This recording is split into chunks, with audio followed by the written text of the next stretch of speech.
viajando no tempo para mostrar o passado em todo momento. Imagine a vida, as pessoas e os sonhos de outros séculos. Antigos privilégios. 500 anos o Brasil Império na TV. Informação do passado para você aprender.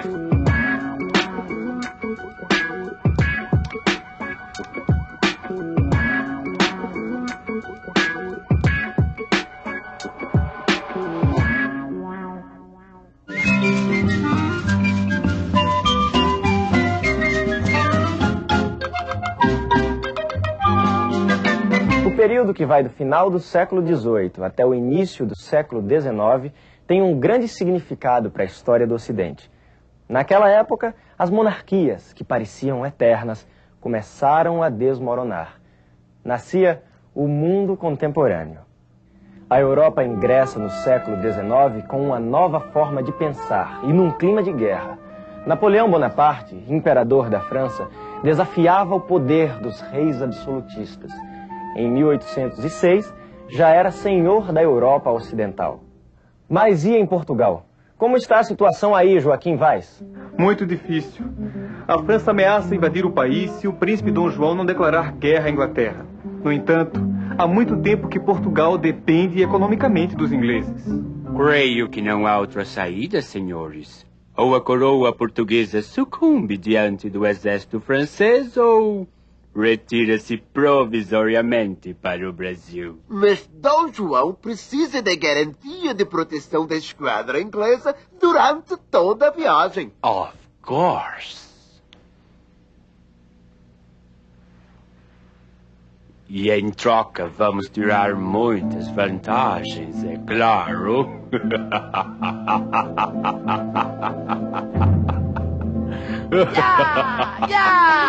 Emanuel, os franceses estão chegando! Podes vir, Napoleão. Podes vir que eu estou pronto para o combate. Deixa-te de tolices, miúdo. Por enquanto, o combate é para ver quem consegue embarcar para o Brasil. Dizem que tem mais de 10.000 pessoas no porto em busca de um lugar nos navios.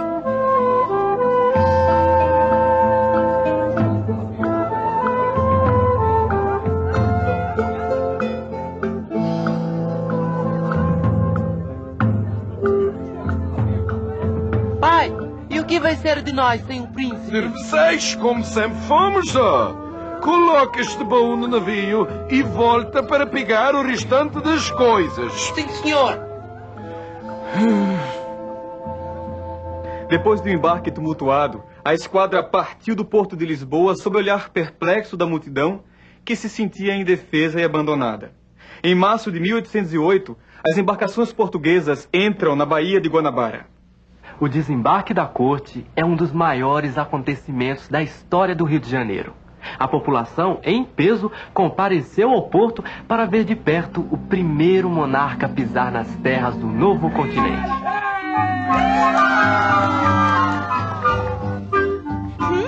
Que horror! Antes Luanda, Moçambique ou Timor, a esta petentina que é o Rio de Janeiro. Calma, mulher.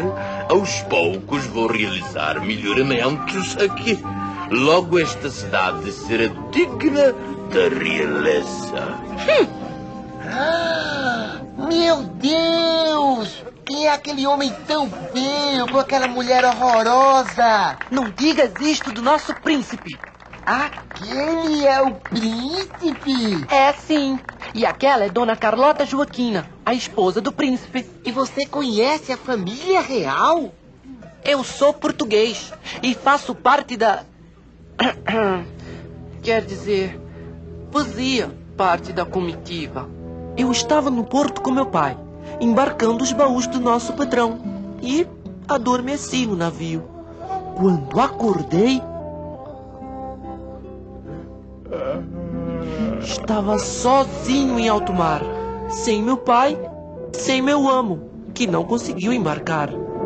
Pobre papai, deve ter ficado desesperado. Olha, se você quiser, pode ficar na minha casa por uns dias, até resolver o que fazer. O meu nome é Severino. Obrigado, amigo. O meu é Manuel. Você mora longe daqui? Moro lá no Saco do Alferes, perto do mercado de escravos. Vamos, que é uma boa caminhada. O que significam essas letras? O povo diz que é prédio roubado.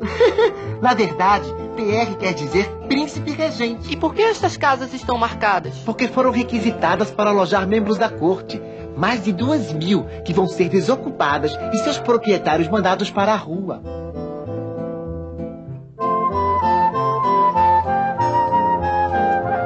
E a sua casa também foi requisitada? Ah, nenhum nobre ia querer morar na minha casa. Entra!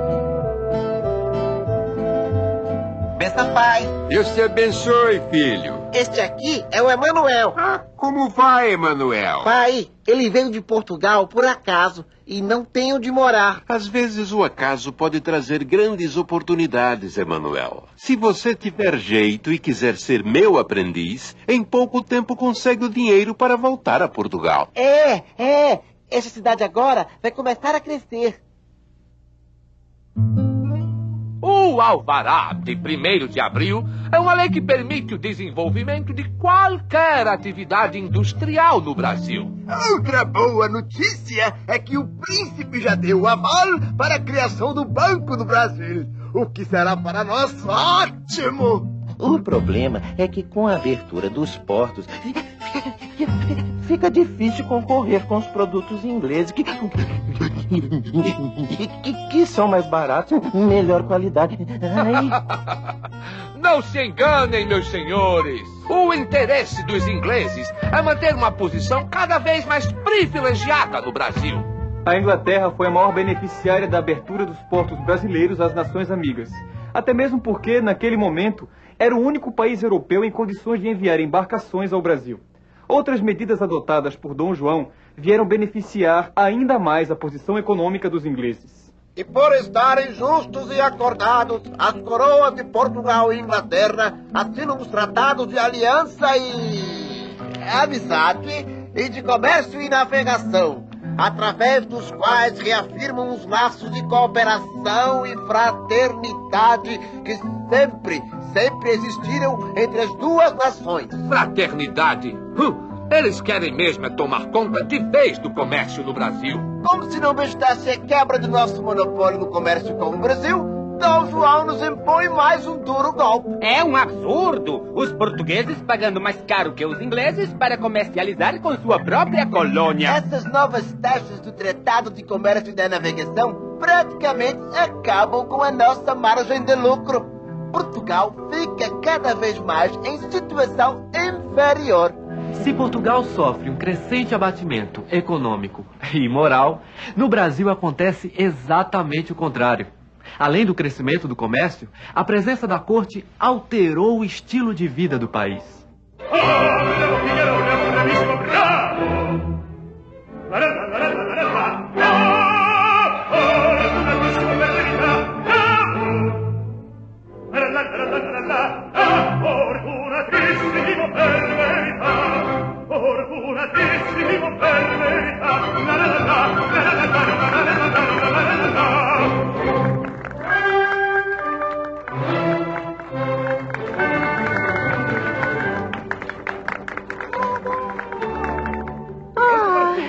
Quando teremos mais espetáculos como esse?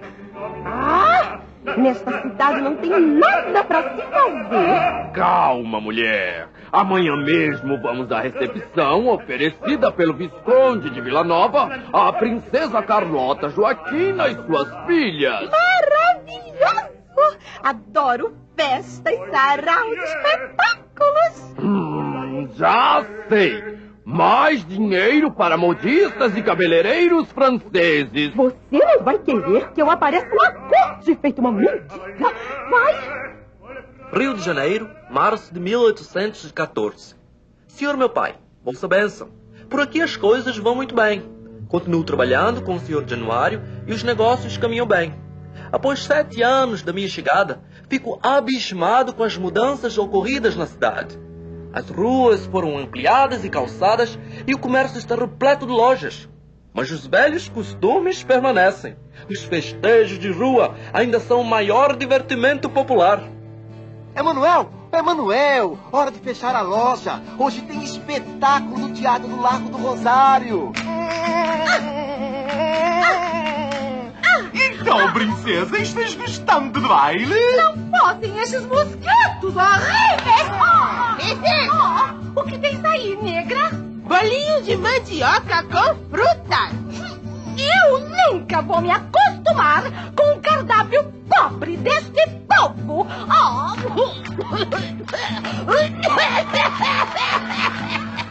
Vai, princesa! Engoli o mosquito tropical. Acho que vou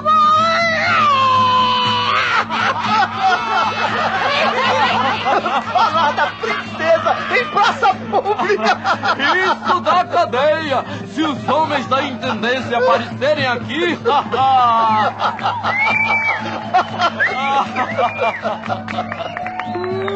Que estás a levar? Livros que comprei no porto. Deixe-me ver.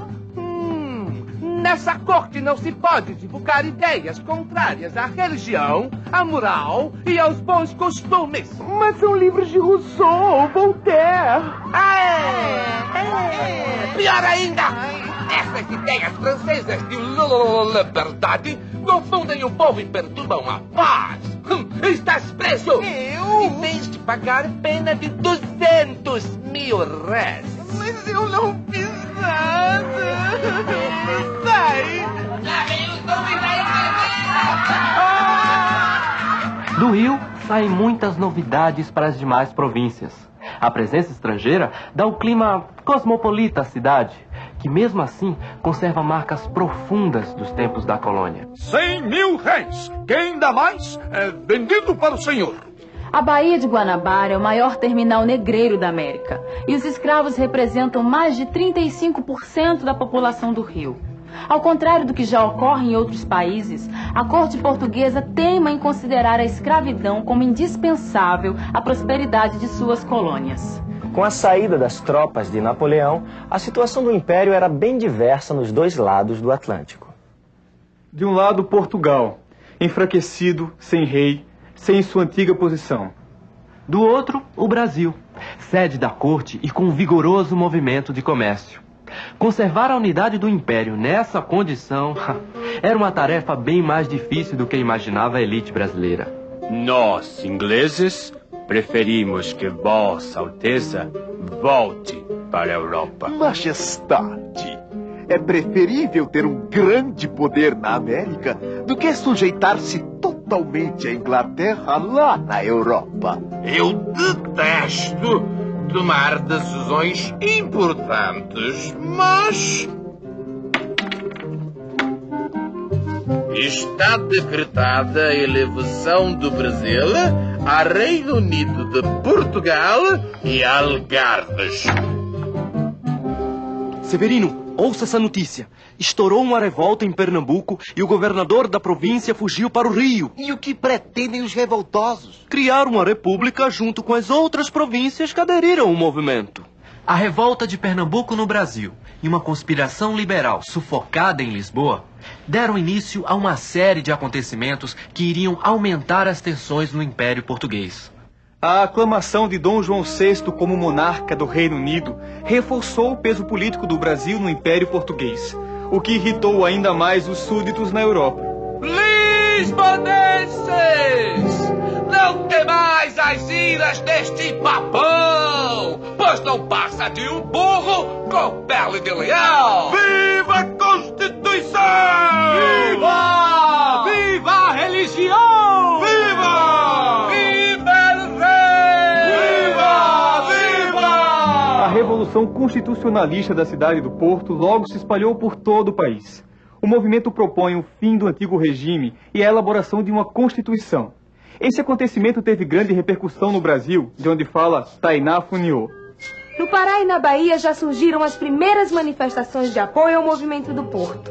Com o juramento do clero e das autoridades, a Constituição estabelecida pelas Cortes de Lisboa. Vamos ver a situação no Rio de Janeiro. As tropas portuguesas da divisão auxiliadora exigem do soberano o juramento imediato das bases da futura Constituição portuguesa e a demissão de alguns membros do governo. Ao contrário do que imaginavam os brasileiros, o movimento do Porto não era tão liberal quanto parecia. Aceitava algumas mudanças, desde que se preservasse a monarquia, a religião católica e principalmente que se restabelecessem os antigos papéis, Portugal retomar seu poder de metrópole e o Brasil voltar à condição de colônia. Emanuel, Dom João anunciou sua partida para Portugal. Vai deixar seu filho Dom Pedro no Brasil como príncipe regente. E por que você não se candidata a deputado para representar o Brasil nas Cortes de Lisboa? Caros eleitores, votem em mim! Vou defender uma Constituição que garante os direitos e liberdades individuais, que limite os poderes do soberano e que dê voz à sociedade. Muito bem, senhor deputado. Agora vamos nos juntar ao povo que prepara uma despedida especial para a corte no sábado de Aleluia. A simulação do enforcamento de alguns membros do governo, como o intendente da polícia e o comandante das forças militares, às vésperas do embarque da corte para Portugal, representava, simbolicamente, o espírito dos brasileiros com relação à autoridade portuguesa. Veja no próximo episódio como a partida de Dom João VI criou condições para o confronto entre forças tradicionais e renovadoras que iriam marcar as primeiras décadas do século XIX no Brasil.